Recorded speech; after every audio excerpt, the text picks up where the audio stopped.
জাতীয় নিরাপত্তার প্রশ্নে এদেশের সুন্নি সমাজ আপোষহীন, কারো সাথে কোনো প্রকার আপোষ করবে না।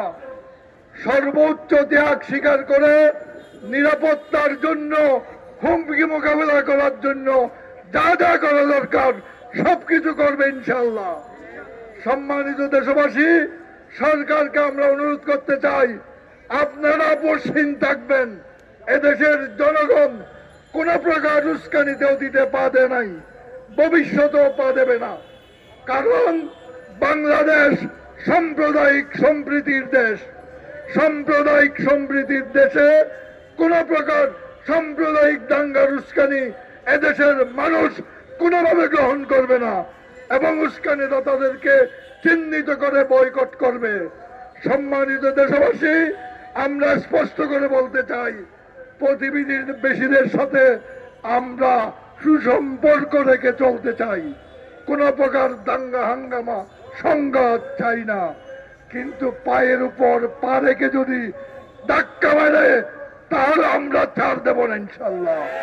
যদি বাংলাদেশের দিকে কেউ আঙ্গুল তুলে, কেউ চোখ রাঙায়, সেই আঙ্গুল ফিরে যাবে না, সেই চোখ খুলে দেওয়া হবে। সুতরাং আমরা সর্বস্তরের দেশের জনগণ স্বাধীনতা, সার্বভৌমত্ব, জাতীয় নিরাপত্তার কাছে সর্বপ্রকার আপোষহীন থাকব। সর্বশেষ বলতে চাই, উপমহাদেশে ইসলাম প্রতিষ্ঠার অগ্রনায়ক খাজা মঈনুদ্দিন চিশতির মাজার শরীফ নিয়ে নূতন ষড়যন্ত্র যে শুরু করেছেন, আগুন নিয়ে খেলবেন না। সেই আগুন আপনার গদি পুরাবে না, পুরা ভারতবর্ষ পুড়ে দেবে।